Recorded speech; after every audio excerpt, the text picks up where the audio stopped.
Rodney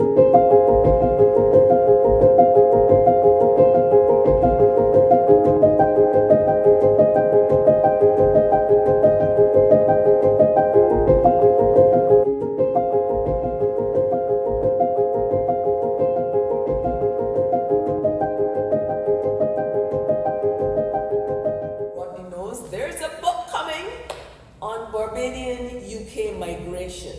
We were very blessed in Barbados. A number of persons, including from Reading, returned to Barbados having migrated to Britain in the 1950s. They returned and we didn't have a clue of who they were. We needed to hear their stories and they were willing to tell us. So I got a good view of stories of what was it like in Barbados, decisions to travel to Britain, where did you go, what happened, and your life in return. I am looking forward to hearing these ladies and gentlemen today because they would have migrated, it seems the majority in the 1960s, perhaps late 50s, early 60s, not necessarily to Reading, but they make their way to Reading and then they find work here in Reading and they are still here in Reading. And they've raised families. This lady to my left is a published author. Her book is actually in the museum, Mrs. Chandler. I've been listening to the discussion from Mr. Boyce. He speaks of the age of steam. Now, I've read about steam, but I wasn't aware that steam engines were still being used in the 1950s, early 60s. So when he worked with trains, it was with the age of steam. This lady speaks about Halls Road in St. Michael, which was a very crowded space, but then she migrated at 19. So we'll hear the stories. Let me introduce them to you. Miss Adams, you migrated to England in 1957. 1957. That means you came by boat. Yes, I did. Do you remember the name of the boat? I think it was the SS Hubert. SS Hubert, yes. I've had others, yes. Do you remember your journey? Right. My journey was really Barbados, and we stopped off at Trinidad to pick up the Governor General. Oh dear. This is... And then we came, I think we came Guadeloupe, anywhere. I came into Liverpool. Yes. And I was met then by the officer for students coming in. Yes. And it was bright and sunny as Liverpool is, right? It was a lovely sunny day. Oh really? Oh. Yes, it was. I came in, there were 6 of us, Barbadian, coming in to nurse. And we were the first 6 nurses, first 6 black young ladies to be sent to the Alawite. And we were at a hospital, then it was then called the Alawite, the Royal County Alawite. Okay. The name has changed now because all names have changed over the years. Yes. We came in and we were well greeted, we were well escorted and looked after from ship to door at the nursing home. They were expecting us and they received us well. 6 young ladies don't know anything at all about life in England. The following morning, we were up to be in the classroom to start our training. My goodness. My goodness. Straight away, we had no time to be familiarized with the area or anything, but we went straight into training because they were waiting on us. Excellent. I will return to you. Yes. We are aware that is a superb story, but many Windrush stories are not this wonderful. Sometimes you're not met. Sometimes you wonder. Sometimes you have no family. You don't know where to go. Let's hear from Mr. Boyce. Mr. Boyce, when did you come? The beginning of 1960. So 60 means plane. Yeah. Do you remember the BOAC? It took me 2 days by plane. 2 days by plane. BOAC Continental, Yes. from Barbados to Bermuda, Bermuda to Canada and Newfoundland, from Newfoundland to Reykjavik in Iceland, Iceland to Holland, from Holland to South End, next stop, Waterloo. If you were racking up miles, that's a lot of miles. My goodness. dad met me at Waterloo. Your dad was here. Oh yes. So your dad had migrated earlier? Yeah. Do you have any remembrance when? When did he migrate? In the 50s. In the early 50s. My uncle came in 51, 52. My dad followed suit, but every penny counted. Then he sent for his son, but I couldn't come when he sent for me. I was too young. Okay. So I traveled in here in the 60s. Do you remember your port that you landed at? I came by plane. You came by plane. So your dad met you at Gatwick? No, Waterloo. Waterloo. Okay. Oh yeah. we And came- then took you home. Was it 1 o'clock rainy, in the morning, sunny? yeah. 1 o'clock in the morning. But I had a vivid experience when he took me to the house where I was going to stay. He went to this door, knocked. No answer. He knocked again. Then the landlord came to the door and said, "What's up?" I said, "Oh, I am. So I have a room for you for my son." "Oh, that's right." Yeah. So he took me to this room that I was supposed to be in. Knock on the door, it was occupied. Oh. So he said, "What's he doing?" So he didn't go work today. Oh. He's still in bed. So he should have gone to work, his Yes. night shift, Yes. but the poor man was sick. But that's not all. My dad said to me, "Well, he shouldn't be at home because that's your bed as well." "As well, Dad? I'm not going in there. I'm not sleeping with no man." He said, "Well, I have nowhere else to put you. That's tough. I'll go and sit on the curb." So he knocked next door where my cousin had a house. And she let me in. Said, "Where you just come from?" I said, "Waterloo, England." "Yeah, but you are in England." "Yeah, why now?" That's when the plane land. And the coach brought me here. My dad had nowhere to go or to put me. So would it be possible if we stayed in the morning? He said, "Well, I'll go and make up your bed for you." He said, 1 o'clock in the morning. So she make up a bed for me. And I stood there for 9 months. And I Excellent. thought, well, I'm going back to Barbados soon. I only got 5 years here. And I'm Yes. not staying in no bed for no man. Yes. And I'm telling you, thank God, time was short and we couldn't calculate it because almost 70 years now we've been here. And I got my own keys to my own house. Well, yes. There are 3 things I want to highlight there. Again, for those of us who know, the experience for many, many persons who migrated was shared, what was called shared accommodation. This is not just shared 2 or 3 persons. You could easily have 8 persons in a room, 10 persons in a room, 20 persons in the room. This is how it worked. If you worked during the day, you shared with someone who worked during the night. So when you were sleeping, they were out working. When they came in, they slept, you went out to work. So it sounds like that was happening, that the landlord had that system going. Should have been 3 people in that one room. 3 people in one room, that's not much in the days of the I could be 1960s. on a night shift, Yes. but the day shift didn't go to work. The late shift didn't go to work. That's the reality of shared accommodation. If someone is sick, whoops, the bed isn't available. So a completely different story to Miss Adams. Let's bring in Miss Chandler. Miss Chandler, when did you migrate? I leave Barbados. Do we need to put the microphone closer to her? Mr. Microphone person.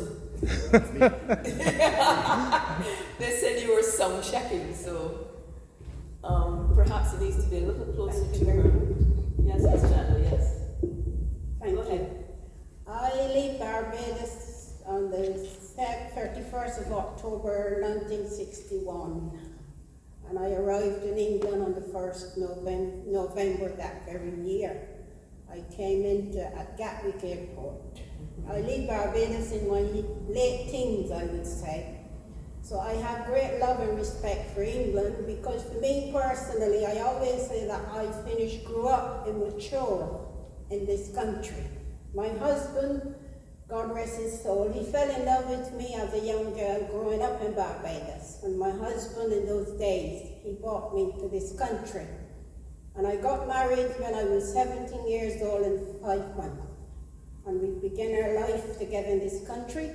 Of course, listening to Brother Boyce and myself, we all had a great experience coming to this country because the first thing was we leave sunny Barbados or sunny Jamaica or wherever we were, our birth was, and we came to this country and it was a shock of the cold weather.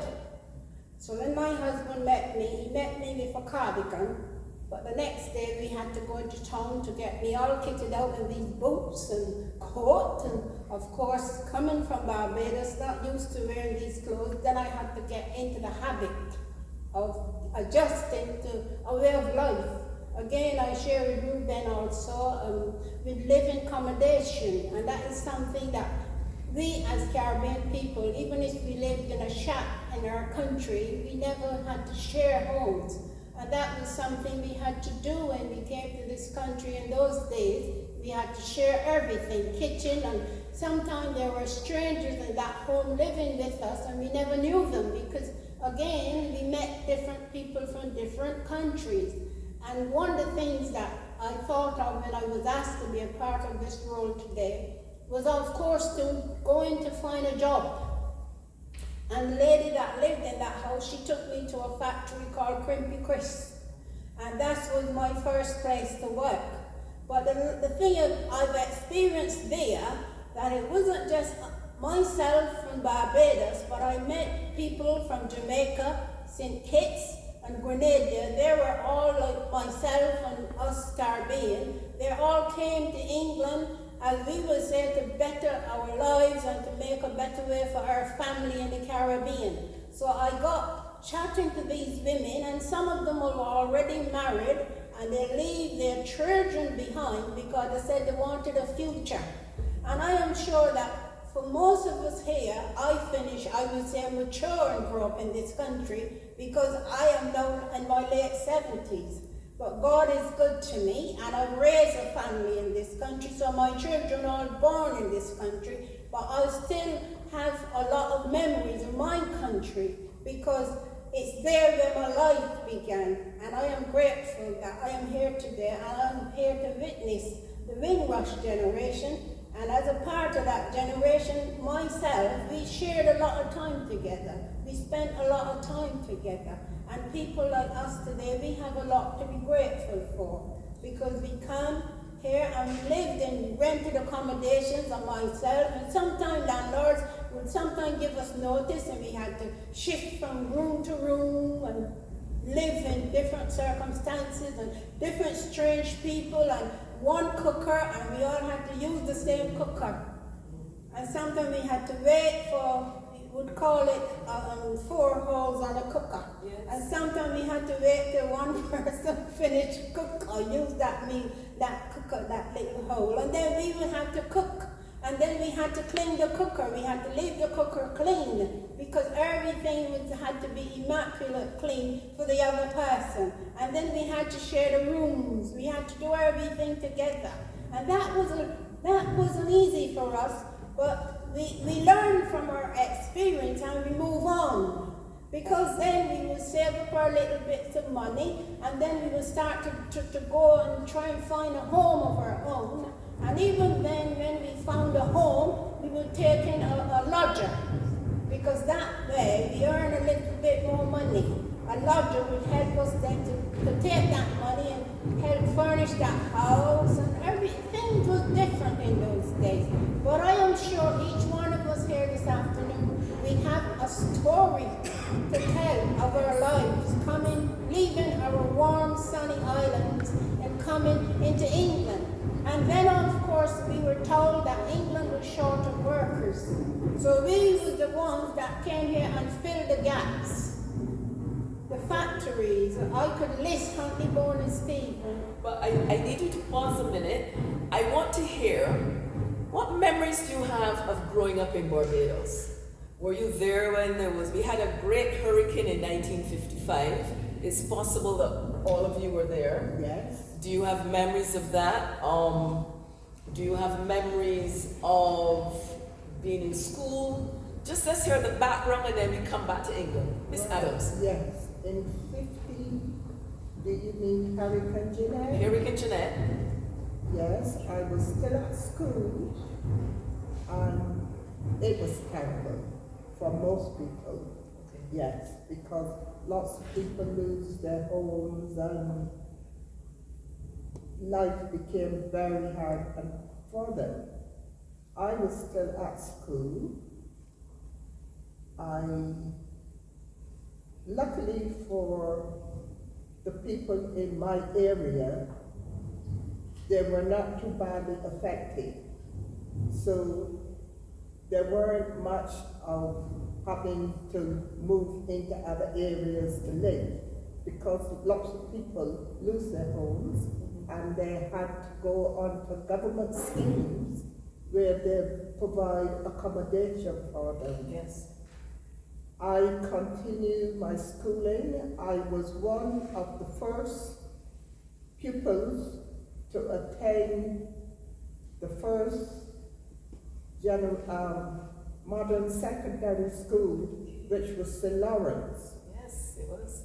And I was one of the first students to go into that because there were schools amalgamated. Yes. So I think from 11 plus a stage, all of us went to St. Leonard's, and therefore we had St. Leonard's girls and St. Leonard's boys. Yes, you did. Yes, and I carried on my schooling there. When I finished, I went to, there was a place called Hofgrass Center on Bay Street. Yes, it was. I did a year's course there in home care and domestic. I qualified with City and Guilds into domestic work and home care and nursing. All of that gave me a step up to nursing. Ah, and this is where your interest in nursing began. No, I always wanted to be a Always nurse. wanted to be a Always nurse. wanted to be a nurse. I've tried the hospital at home, but I was not successful. Yes. So I just kept trying. Luckily, the offer came up for the immigration scheme, Yes. which I was successful with, because not everybody was successful in getting onto that scheme. Okay, so and you came to Liverpool. No, yes, I Yes. came in at Liverpool, yes. Mr. Boyce, your memories of being home and why did you migrate to England? My job in Barbados as a youngster was in a hotel. I learned to cook at Bowden Hotel, Hastings, Barbados. But I didn't graduate in those days, the certificate. But nevertheless, I came here to cook, not to be a chef, because we call it cooking at home. But when I went to my first hotel, they said, yes, we'll employ you. I said, what would the wages like? What would be the wages? He said, oh, £3 a week. And I said, no, the wages. £3 a week. But my dad looked at me, I looked at him. I said, £3 a week? He said, yeah. Oh, you mean $14? No, £3. But that's a lot of money. But I'm not going to do it. Why? Do I have to pay rent, Dad? He said, yes. How much? £2. Did you hear that? Pay rent £2 and earning £3 a week. I don't want it. He said, well, I don't know what to do next. I just keep looking. I'm only been here 2 days. Anyway, he took me down to British Railways. In those days, it was in Reading somewhere. I wouldn't say exactly. But I was employed. And the job they gave me, I couldn't believe that I wasn't a spaceman in those days. I wore cloaks, masks. Believe it or not, these masks in the COVID is nothing for what I was wearing. I was employed by British Rails in Reading, cleaning trains. The engine would come in at 2 o'clock in the morning, full of steam, wait until I get there, because that was Darky's job. And I tell you, I would go to work, and everybody in that shed that was black were called darkies. And I thought, oh, we must be related. It's a horrible stereotype. So I said, so I didn't know you were darky. 4 of us, different countries, we were all called darkies. They changed our names. So he said, what darky are you then? He said, I'm not a darky. Don't accept that. So what do you mean? How long have you been here? He said, 4 weeks. Yeah, 5 weeks. 3 weeks. 3 days. I am not going to accept being called darky. And if you don't, they wouldn't work with you. Who wouldn't? You blokes here wouldn't work if you don't accept darky. He said, no. I'm Boyce from Barbados. I said, no, darky. I was very rebellious. But eventually, I adapt myself to be adopted. I never got called by my first name in 3 years of employment. It was always Boyce. I said, no, say Boycey. That's better. And that stuck. But at last, a nice young man came along in the Houses of Parliament called Mr. Beechin. Have you ever heard of Mr. Beechin? Yes. Good old man he was. First in, stayed. Last in, out.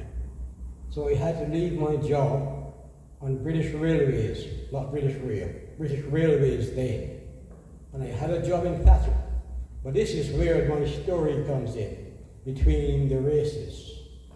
Okay, but I'm going to just pause a minute. Yeah. That's really interesting. Let's bring in Ms. Chandler. Ms. Chandler, memories of home and how you settled. Why did you migrate? Well, as I said before, sorry. Do job properly. As I said, of course, I am the oldest of 10 children, and of course it was perhaps fortunate for me that my husband fell in love with me as a teenager. And when I got to 17 plus, it was my husband in those days, God rest his soul, that paid for me and brought me to this country. So that was my life. My life began as a young housewife and as a mother, having babies and living my life an ordinary person. Very nice. Did you you migrated therefore to be with your husband? Yes, we returned back in 1973.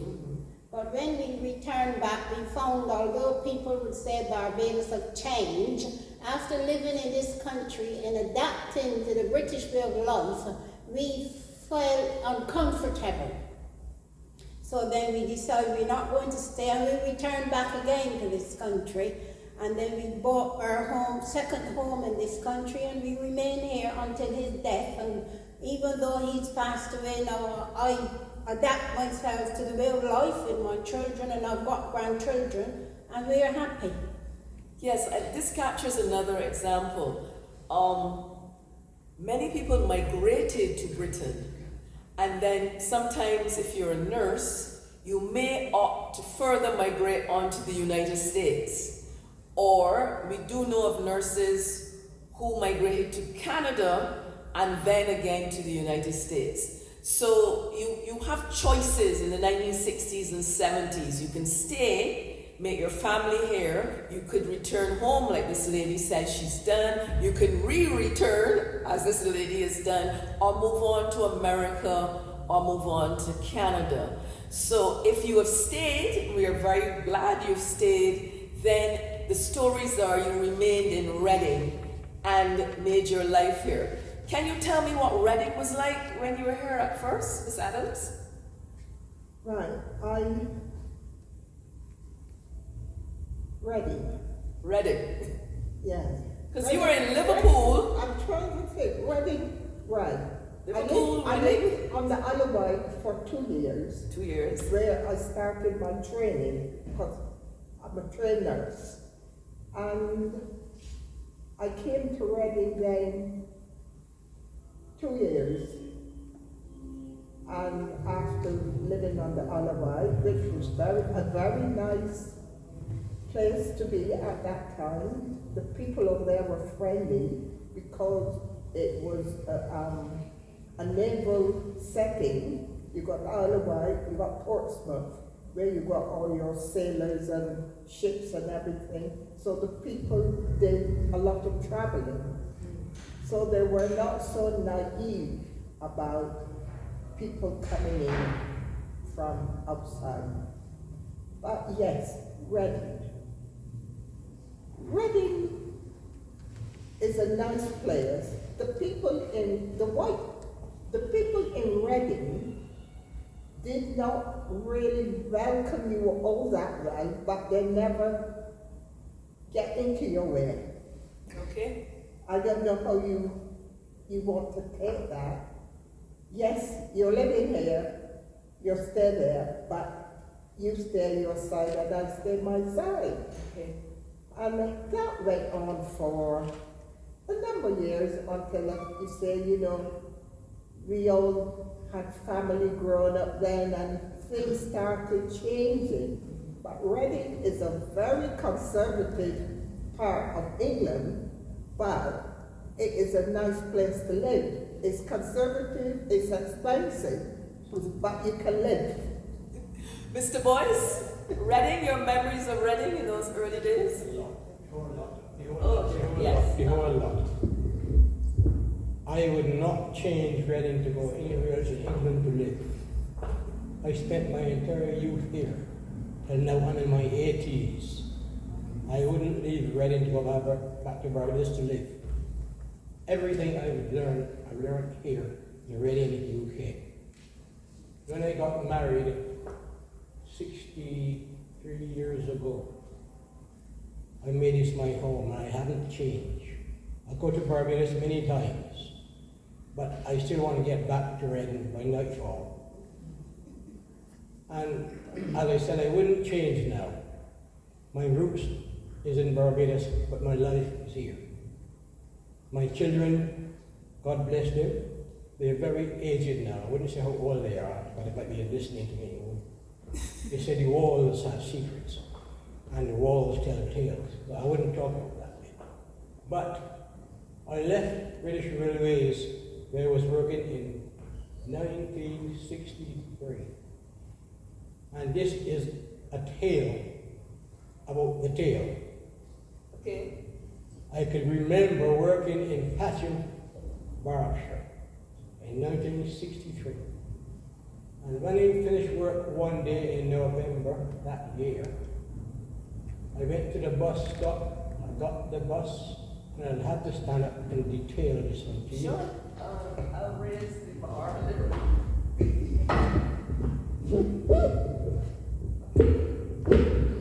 So you're at the bus stop. At the bus stop, I got the bus, and I went into the bus, me and my friend, let's call him Merle. He said, yep, I'm happy. I got into the bus, I'll never forget the bus. Very nice bus, nice people around me. I'm holding on like that. In the bus, my friend is in front of me, he's looking at me, I'm looking at him. I suddenly feel, don't start laughing now. Some hands up my leg. Yes, you're right, up my leg. And I said, there's a little girl behind me, and she had her hands up my leg. Poor girl. And they said, what are you doing? Oh, my mommy and daddy said, oh, Darky's got tail. I said, well, this Darky ain't got no tail. I said, where's your mother? She said, she's over here. I said, you told your daughter that Darky's got tail? Not me. Yes, you did, Mom. You and Dad said, all Darky's got tail. Ladies and gentlemen, can I show you we haven't got tail? But you know what? the little girl started to cry. And when she got to a little village called Wolverhampton, the bus driver stopped the bus. I said, what's wrong now? She got to get off. The lady got off the bus, she was headed to Reading, so she said. I was going to Reading, and you guessed it. I got her a seat. She missed the bus, and they had to walk. But maybe by now she's somewhere looking for a daddy or married to one. And I'm assuring you, he hadn't had a tail, but I hadn't got one. And my life was spent not in a lapse of luxury, but in enjoyment and fulfilling. I have no regrets. But look at you now at this point. When I came here, that would never be happening. I went to church for the first time in 1960, here in Reading Park, England. And I went into this church, and when the brother standing in the front of me, I said, oh no, he said, some of your coins over there. No, I want to sit there. No, some of your coin is back there. And I know, what is my coin? You know what I mean, no. What's that? Some of your people sits behind there, but I want to sit up there. No, I will not let you go up there. That was my real first clash with racism. And it wasn't a beautiful sight. No, it wasn't a good sight, okay? We are introducing very painful memories now. I'm telling you. You will be amazed how many times I've spoken to persons who can recount a story about a tale. A tale about a tale. Yeah. Mr. Boyce's story. Mr. Boyce, you can have a seat for a minute because we're coming back to you. I've interviewed nurses, and a particular nurse, the patient was in the bed, and the patient asked her, where was her tail? And this lady, who has a sense of humor, responded, and I will do a Mr. Boyce. She said, I wrap it several times around me and put my nurse's belt over it. The lady believed her. The sister came shocked and said, what did you tell that lady? She says, I told her my tail, I wrap it several times around me and put my belt over it. She says, she believed you. And all of the other nurses laughed. It is amazing what they faced in the 1950s, the level of literal ignorance as in not knowing, and racist perceptions that you look different, so you must be an animal, and the willingness to say this to persons in their faces. They're very, very, very, very painful memories. Church also very painful memories. One of my respondents lives in Croydon, and he has a memory of going to the church the first time, and they were welcomed. And then when they were greeted at the door at the end of the church, the priest said to them, thank you very much, please don't come back. And why? Oh, you frightened my parishioners. And they never returned to that church. Do you have memories? Did you have these kind of racist encounters or memories of your early years in the church? I remember my first experience was saying what you palm of your hand inside looks different.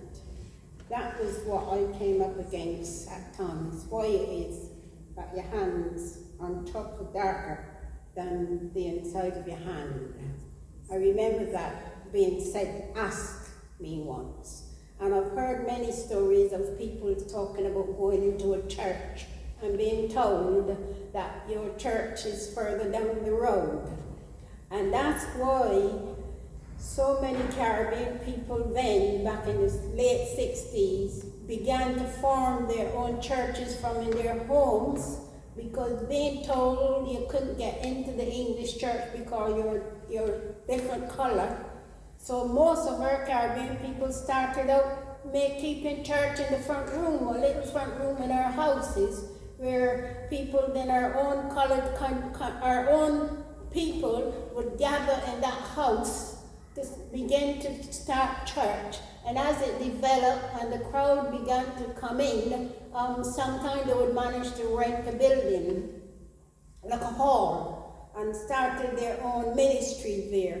But I have an experience, Brother Boyce was saying your church is down the road, but I have heard it said by many of my Caribbean people then that they were told their church are down the road. But in some ways, they've done us a favor because we began to develop, and now we've got plenty of Caribbean churches, and the same people that were telling us our church are down the road, the churches then that had to allow us to come in and worship because their generation then didn't want to go into church anymore. So us then, as Caribbean people, we could hire those same buildings because we started out at Faddison Road and different churches now, and we developed in our own ways now after all those years. Now we have progressed.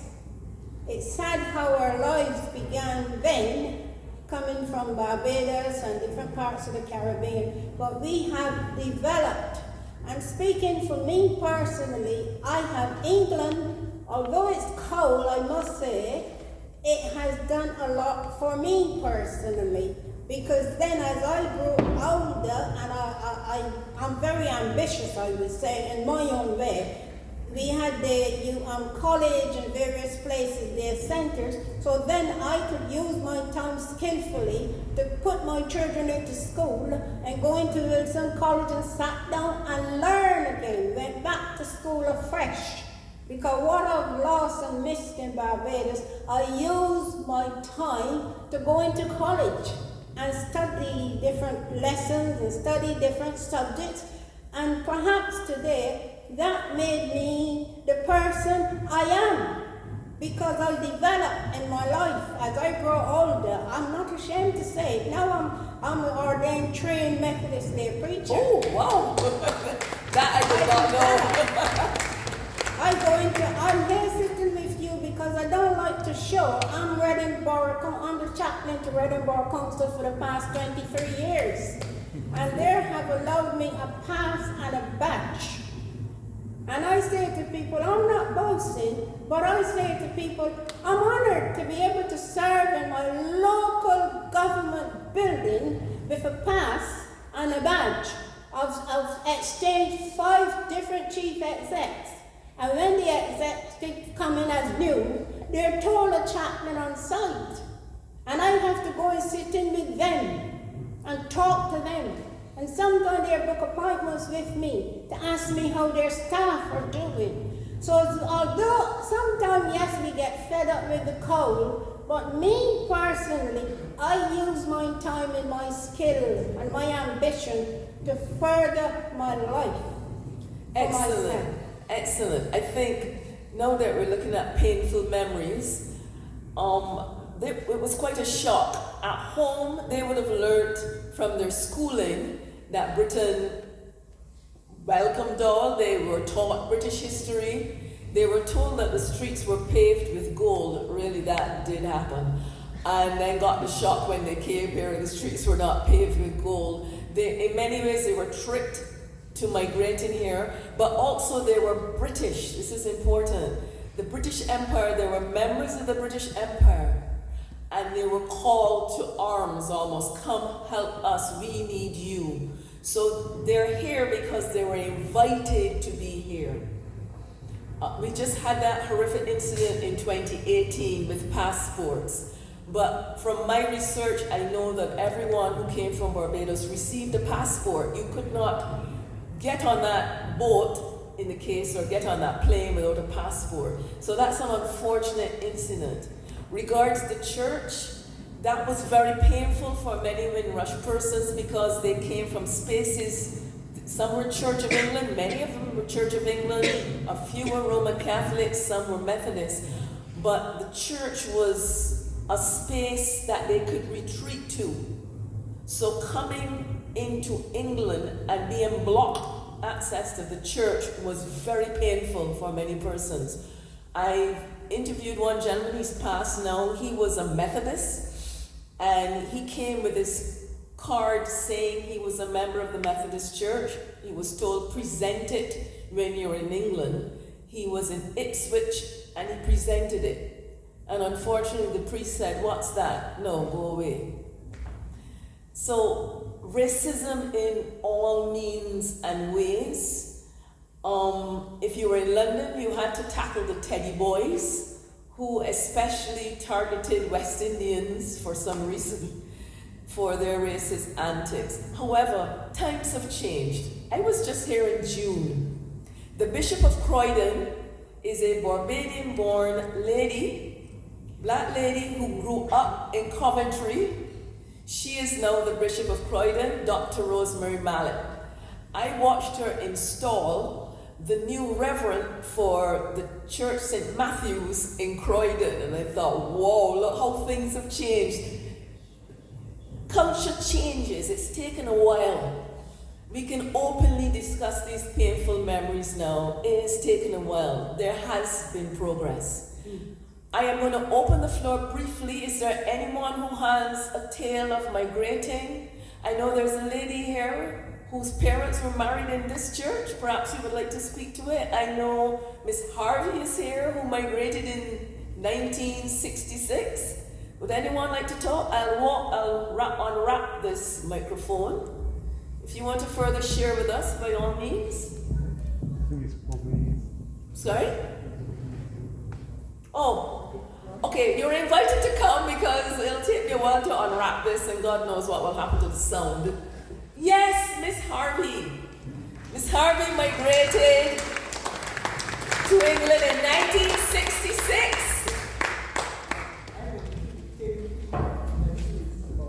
All right, say that again so the audience can hear. I went through the same thing. Please turn and face so they can see you. I went in, I had the same problem. I come to England in 1966. I went to the police college in Hampshire. Anybody know Enoch Howell? He came to England. He's died. He's died. But he recruited me in Barbados. I had to go to what you call here, the unemployed place. It was called the labor exchange. And I had to learn to fry an egg. I had to learn to use the money what Britain would use. And then I had to get someone to sign my papers so that I could come to England. Enoch Powell sent for me in 1966 to the police college. My father had land and he signed his land and another friend of mine signed her house. I came to England in 1966. I went through hell when I come here. They didn't want, when I go to get a room, I went to the police college and then I come to Reading. And I've been through hell in Reading and at the college. I remember this white lady said to me, go back to Africa. I said, I ain't come from Africa, I come from Barbados, and I'm not an African, right? And she says, why you all come here? I says, well, you all come here. Why you come here? Because Enoch Powell brought me to this country because when the war, they didn't have nobody, so they come to the Caribbean to get the people to build England back. I went through a lot, and this woman called me a nigger. In those days, they used to call you that. And I tell you, I was so angry. I hit her with a knife. I was cleaning the knife for the policeman function. I served the Queen and the Duke of Edinburgh in the police college because they had police from all over the world. And they used to come to the police college. So when they passed out, the Queen and her husband used to come and give them the certificate and things. Then I come to Reading, and when I got to Reading, I went and I had, as Mr. Boy said, rooms. I lived with 6 people in a house, and I used to have the punch meter to cook. I had to clean the cooker. When I come down, I don't have no gas. I have to go and put money in the thing. We had like a meter, and the electric was meter. The bathroom, 6 of us used to use that bathroom. And, you know, we went through a lot in Reading. I took my children to church, and my kids said to me, Mom, I am not coming back to that church. You could drop a penny and you could hear it. I says, all right. She says, I'm not going. You could go, but I'm not going to church. That's what my kids told me. Then I wanted a room to rent, and my friend said to me, my friend just buy a house. She used to live by me, and she could give you a room. I tell her about you. You know that lady look at me and tell me, I don't want you, I can rent you a room, but you children, no, because of the wallpaper. And when I tell my friend, she says, but she had her children living at me for 10 years, and she got a house. So as Mr. Boyce said, you know, people, I like Reading. If I go to Barbados, if I go to America, I go all over the world, I love Reading. I would not change Reading. Although I've been through so much, I would not change Reading for nobody. Well, I bring my mother cuckoo stick. I don't know, some of your Bajans would know what a cuckoo stick is. All right, cuckoo is the national dish of Barbados. It's cornmeal. We know that the practice would have come from Africa with the enslaved Africans. We have been stirring cuckoo for over 400 years. I keep meeting people in England who traveled with their cuckoo stick to England. This lady did. My mother was 100, and this was her cuckoo stick. And I brought it with me. I use it every Saturday because that's the favorite dish in Barbados. And I use it with sweet potato and cucumber. But, you know, God has changed a lot of things in England. You know, we have university, we have different things. You know, I goes to church, it's got 43 different nationality. My friend is over there, he and his wife, she's from Gabon, yeah. And they go to my church. Thank you for coming. Yeah? So, you know, England has done a lot for me. I come here when I was young.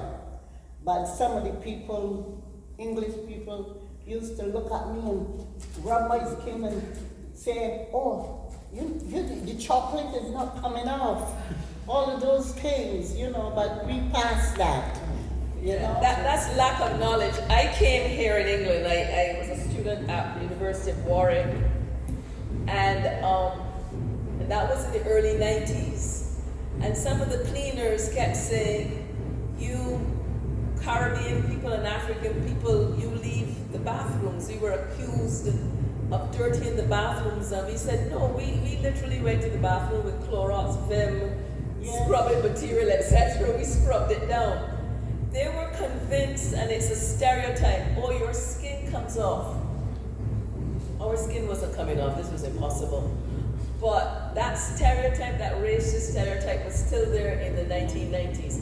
After a while getting to know us, they realized that this was wrong. That's right. So knowledge really helps. Events like this, we share the knowledge, and hopefully we kill the stereotypes. Before I go back to the Barbadian example, I'm going to invite the deputy mayor, because I'm aware you've heard Barbados, but you are Jamaican, sir.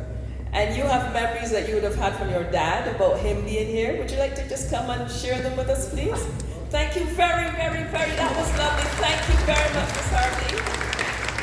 Now the deputy mayor is wearing a tie full of Jamaican flags. The flag is there, the flag is there. Well, it's really just to make that connection with Windrush, really, and my connection with Windrush. My parents came to the UK in the early 50s, and my father since has passed away.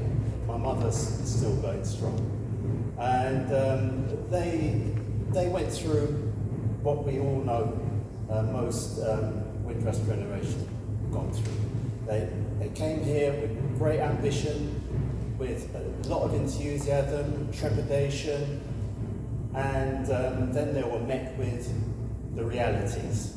And but those realities, in particular, finding somewhere to live, finding a job, they use that adversity to actually make great benefit. I don't know about, but most of my family who were from that generation had their own houses. And that was something that they had to do because they couldn't find anywhere to live. They couldn't get anywhere on they couldn't get on the council a list because of the racism involved. So they had to find a way that they could raise a family in their own homes, and they used a joint way of saving called a partner. And We take turn. that's right. So It's got it, we take turn. so everybody put a small amount of money in every week out of their wages, and then somebody would receive that pot of money, and they could use that pot of money if they have the last draw and the first draw to make their deposit on their house. Banks were quite willing to lend for mortgages because to them it's an investment. Bricks and mortar is bricks and mortar, isn't it? And as long as you maintain the payments, you had your own house. So a lot of that generation have their own houses as a result of that adversity that they had to face, and they found a way of getting over it. And that's, my dad was a pioneer. He came over with his brother. They had nowhere to live. They rented somewhere, staying in one room, 6, 7 of them. They all were working in different jobs, mostly in factories and on railways, and they couldn't bring their families over or their wives because it was not a fit place for them to be. So they had to make their own way first. So from my perspective, I was I'm 67 now, so that's how long my mum's been here, plus, obviously. And there were certain things that was happening when I was young, which was still related to that sort of era, So, we've come a long way, a hell of a long way. I must say, I'm a proud Brit. I'm a proud Brit. We have come a long way in this country, and as someone from the Caribbean diaspora, I'm proud of us. Really am proud of us. Thank you.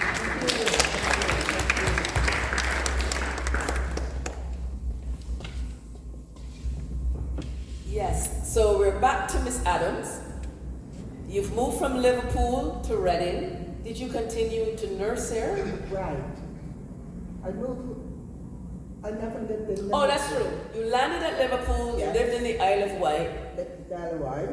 All the persons I've interviewed from the Isle of Wight had a really great time. It seemed to be a special space. Isle of Wight, yes. It's about the size of Barbados. Yes. And it was very nice. Weather-wise. And we were able to get around. Now, they talk about church. When I was in Barbados, I was a church-going person. I came to England, and I could not get to church on a Sunday. Mainly, as I said, we went into training the day after we arrived in England. At the weekend, we had to catch up on our notes because we trained and studied together. And we worked 60 hours a week in those days. Ooh. And at the end of your shift, although it was time to go off, we all had to line up outside the door and wait for the matron felt willing to come out and tell us we can go. And so you get up, you're tired, and we had no time for socializing or anything. And talking about your skin color and so forth, yes, people used to think that if you wash your hand all the time, the color would change. They would say to us about monkeys in the tree. And sometimes I would retaliate. Oh yes. And You seem like a very demure lady. How did you, well, how sometimes did you retaliate? when you're behind the screen and anybody tells you anything, you can tell them back, or you can explain it to them that, I suppose, so I was into the matron office quite a lot. As quiet as I was. And she really annoyed me one day because she said to me that she's beginning to think of, like the patient, about us living in trees and so forth. Well, I couldn't answer her back, so I had to take that. So I carried on, I did my training, I served 2 years of the 3 on the LOI, and I, like all young girls, you get involved with fellas, and my husband-to-be was in Reading. Ah, this is a Reading connection. That's how I came to be in Reading. Yes. So I came to Reading. To get away from the hospital, I had to get married because that was a way of getting out. So I came to England, to Reading. I got married. I had 2 boys. Excellent. And living accommodation was not nice. So I swallowed my pride, because Barbadians are very proud, as you would know.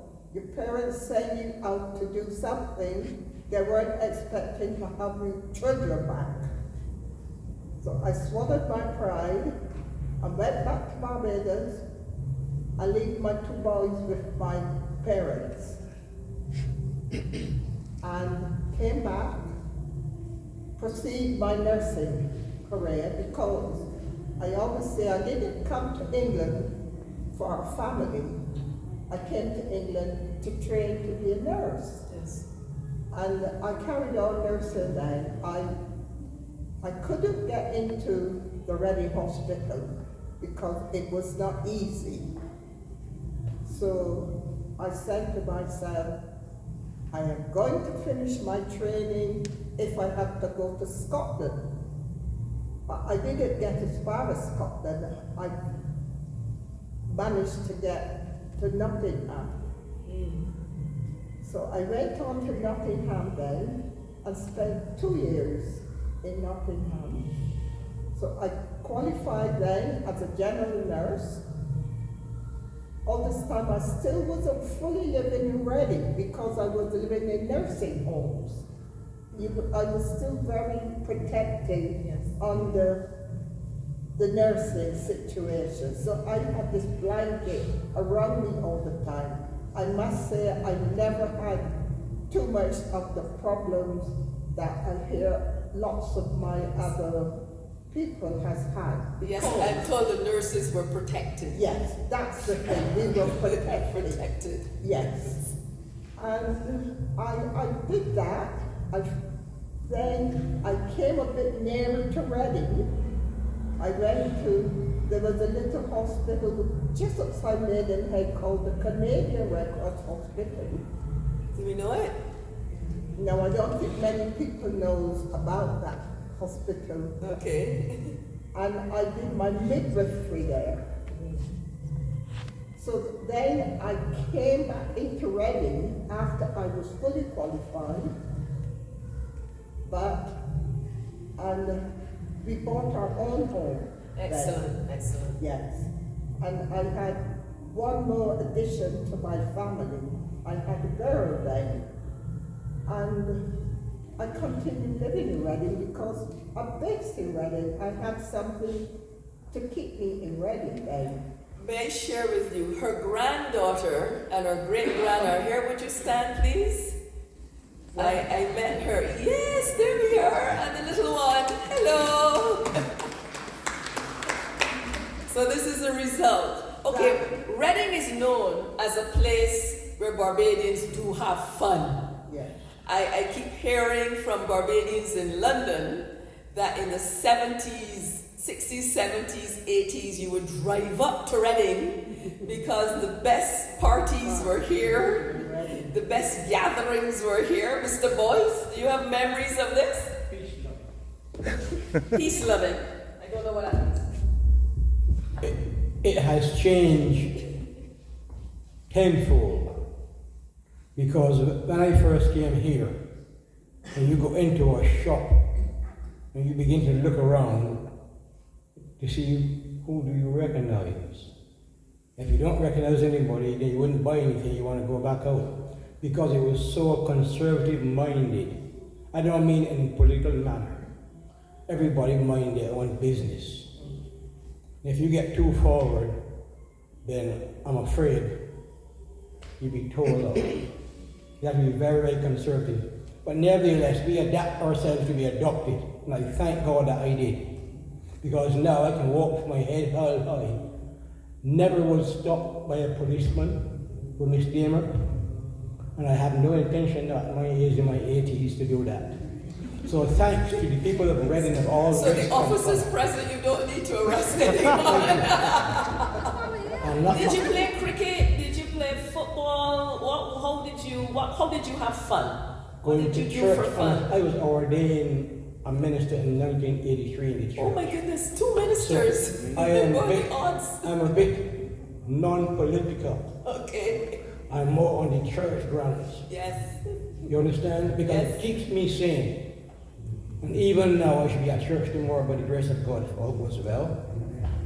But you can see me anytime, talk to me, and anything you want to talk about except work. I've retired. I retired 18 years ago, so don't mention work. I'm a word search fanatic, and I love people. And when I start talking to you, guess what? Tell her, Ronnie, I don't stop. So, lo and behold, it gave me great joy to be sharing some of my life with you. Excellent. I was in a Lovely. place last week for 5 days, and a little girl said to me, "Excuse me, sir, are you a church person?" I said, "Why?" "But your behavior is a bit different, isn't it?" I said, "In what capacity?" "The way you speak to the staff, the way you talk to the people with you." I said, "I have to speak to them nice, they are my daughters." "Oh, you didn't know that?" I said, "Anyway, why were you so curious looking at me all the time? I'm an elderly man now, not old or cold, I'm elderly." "But I like the way you were talking to the people around the building." I said, "I have no choice, I'm alive. And if I don't speak now, I have no legacy. So I'm so happy to be here to enjoy it like I am tonight, because I can keep going on and on for tomorrow morning. But I'm not going to do that, because we have to get out of this building. But to all of you, before I go, I do appreciate your presence, because when I first came here, it wasn't allowed. You have to do your small corner, because they're in theirs. So I thank all of you for listening to us tonight, sharing our views, our thoughts, and everything. And I do appreciate you. God bless you. Oh, lovely, lovely, lovely.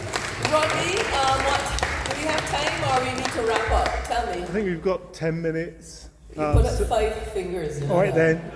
Because I've got something in We have this hand, 10 innit? minutes. Miss Chandler, your book is next door. I've actually read her book. Lovely memories and stories. Perhaps you'd like to share what you've written?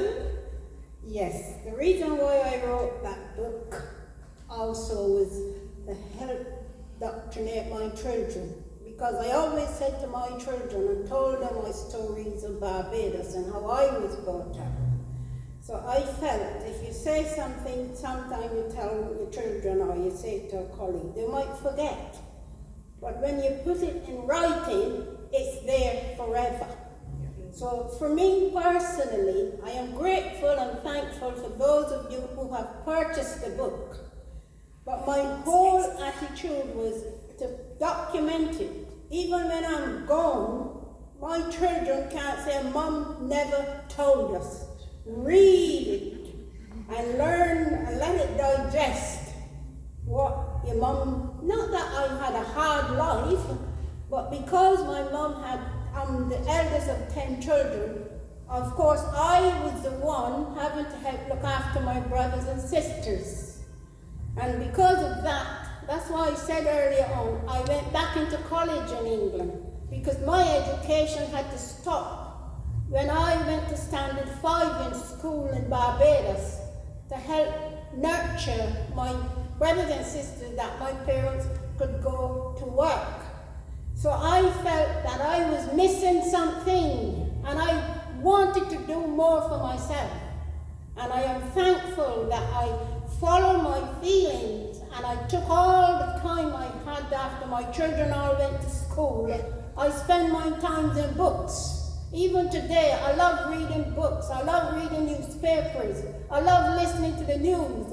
I'm not one of these people that will tell you about Coronation Street and things. I love documentaries and reading things that make sense so that I can nurture myself. So it's good to know that we have listened also to you all stories. I know that we all suffered when we came here and racism. But we have come a long way, a mighty, mighty long way. Because now our children have gone on to integrate with the other English children. Some of them have married into English families. I've got it in my families. And the thing called racism, nobody is even talking about it anymore because we have come too far. We have learned the hard way. But now our children and our grandchildren have moved on. And I am grateful to God for His mercy that even me, I don't worry about racism. I walk with my head held high. I am proud to be black and I'm proud to be who I am. Una Chandler. Thank you very much. Thank you, Una. I am opening the floor, but a lady has been waving at me, so please come. Any questions you have for these individuals? Can you come? Okay, right, so we can't unwrap the microphone. We might need to record it. Yes, I'll come to you. Let's see. Go ahead. I only want to highlight on some of the things that they were said, especially by the boys here, that they sound cruel, but it was good. It worked out good. You know, when he was talking about when he come home from work, the other person has to get out of the bed and to get into things, that sounds so horrible. It sounds so dirty. It sounds so cruel. But it was good, because those days, I always wonder, how did they have the ice inside of the house? The ice was inside on the window, not outside, outside and inside. So sometimes that little warmth was all the heat they had in that room. So they were glad to get a nice warm bed. So a person just will look at it, up in the bed quickly for that little warmth. So some of the things that sound really horrible here was really good for us.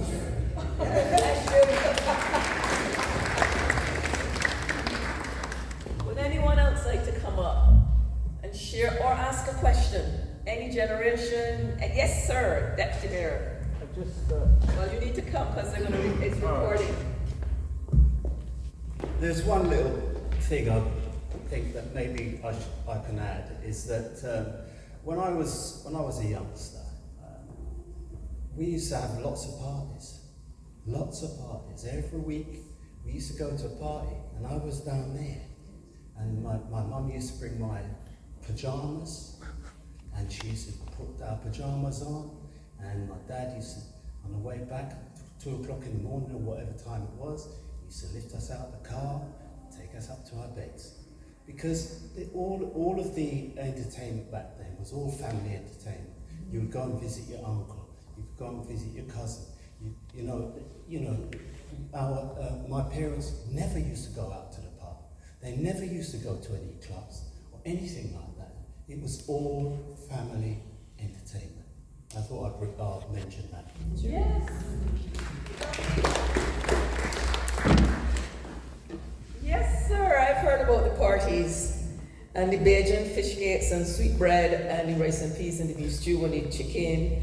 And so there was the recreation of culture. So I'm very glad the cuckoo stick was bought because that's a memory of the recreation of culture. Anyone else has any comments or any questions for this lovely afternoon? Yes, ma'am. The sauce. Oh, the sauce. Yes, the sauce. Who remembers the sauce? The pig head, you get it for 1 penny. Yes, I've learned there's a lady, I think she's passed now, we interviewed her. She said when she came from Barbados, she wanted to make sauce, which is the pickling, those of us don't know. Everything from the pig went to the big house, massa. This is also a very American, it's an American South story. And the ends, the ears, the hoof, the tongue, those things that were not eaten were given to the enslaved and their descendants. And a marvelous meal has been created called sauce, where you put these things in with lime and cucumber and salt and you leave it there to marinate. So she comes to England and she's in London. She discovers that the butchers don't use them. They literally used to throw away the ears, the mouth, the ear, all the ends. And so she would go to the butcher, I see Miss Harvey remembering, go to the butcher and take and negotiate for free. Eventually the butchers started to realize, we can make some money here. So you're saying that you bought yours for what? A penny for a head. And eventually the butchers start to sell them. It becomes more and more expensive because they've got a market to make this sauce.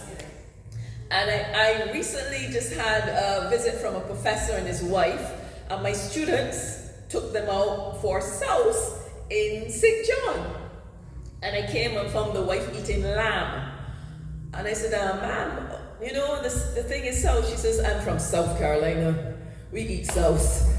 I want to taste the lamb. So that is one of the cultural memories that we share across Plantation Society. Any other questions? I can see Rodney is there, whether he wants to say 2 more minutes or something. Any other questions? Anything to share? Youngsters, do you want to ask a question? Have you learned today? Poor thing, she's there staring at me like, why is she talking to me? Any other comments? Anyone?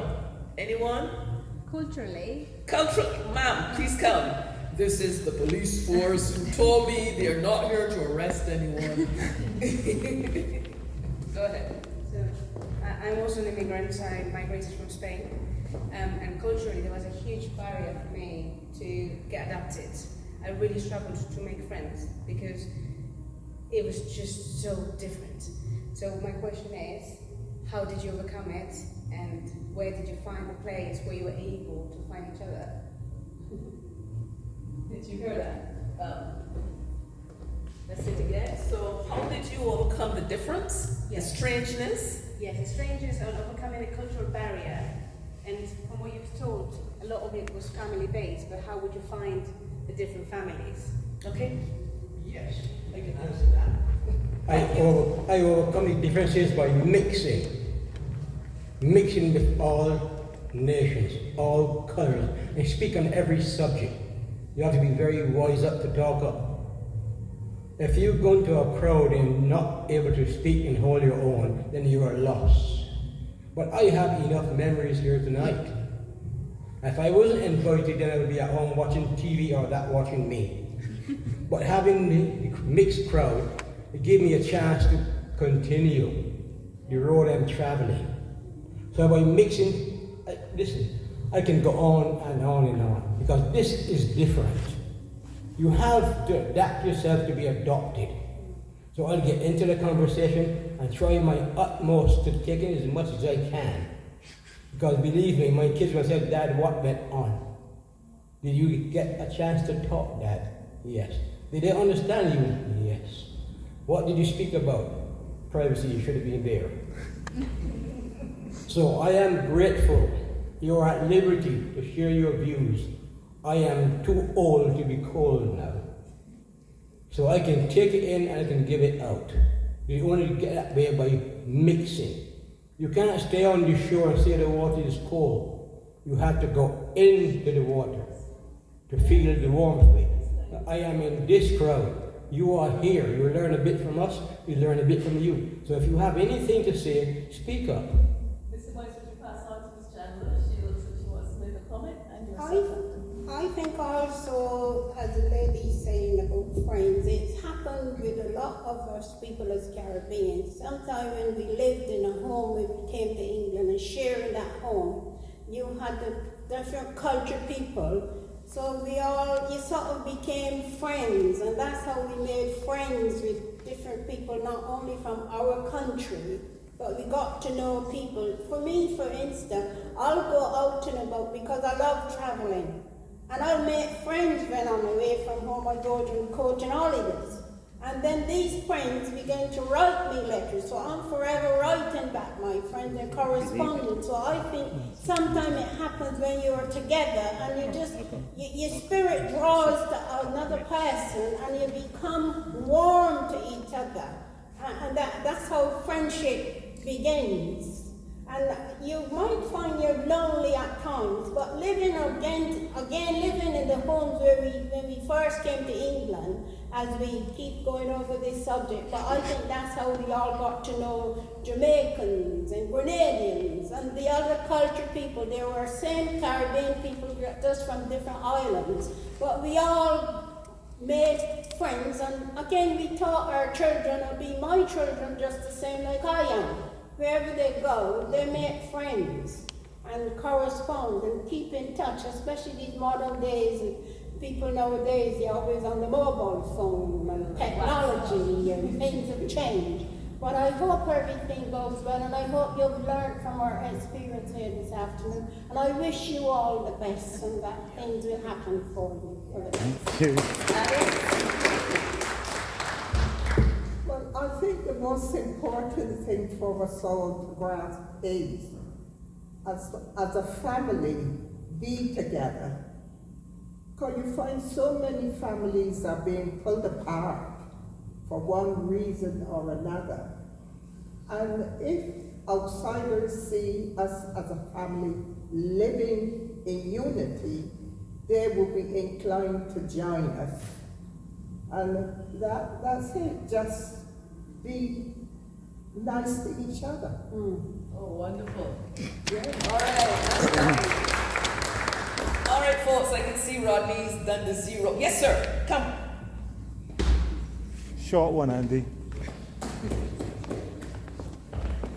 It will be short. I came here in '61 and I've enjoyed listening to all the speakers, but something seems to be omitted. Culturally, food's important, and I think we've missed out the role of the markets, the role of the Indian shops in terms of getting our food. Because when I came here, I could not stand English food, school dinners. So when the story is told, we have to include food. That's my observation. Thank you. So what foods did you have?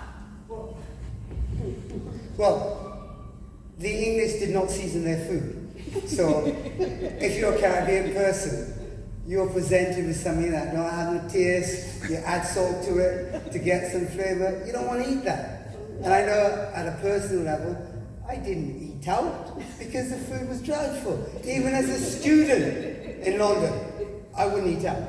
So food is a critical part of the culture, and I think going to the market, Brixton, Ridley Road, we had various Indian shops on the Oxford Road. I worked in one in Wayland Street, and they played an important part in making us feel more at home, in my view. Yes. things, and I would love to hear from you. When I first came here, there was a show called Goodness Gracious Me. And it was a comedy. And in some skit, they said they were going out for an English. And when they went for the English, there was no salt, there was no pepper, there was no seasoning. They were all Asian, so goodness gracious me. And last night, Rodney, if you remember, I did go to an event, I think it was a wake. And what did I want to drink? And I saw Jamaican ginger beer. And I remember when I first came here in the 90s, this was rare. We had to go to Indian shops to get it. And my friend Juanita from London, we would share a can of ginger beer. This was like gold. Now it's everywhere. There's more. Does anyone want to talk about that? The challenge, there was no sweet potatoes, no limes. Okay, I'm being told I have to wrap up. But I agree with you. That's why I introduced the South. And persons found ways. I'll give you a final joke and then I hand over to the deputy mayor. We interviewed a nurse in the nursing home and she decided she wanted to roast corn. She saw a fireplace and they bought corn in the market. Now in Barbados, roast corn is, you just roll it on the fire and you turn it and it's roasted. But this is a fireplace. The story doesn't end well. It ends with the fire brigade being called in. And they're being told off for roasting corn. Who would roast corn in the fireplace? And they said, well, we do it home. We saw fire, we thought we could do it. And that person was from Reading. Okay, we have to wrap up. Deputy Mayor, I'm told you're doing the motor flights. Please come. Thank you.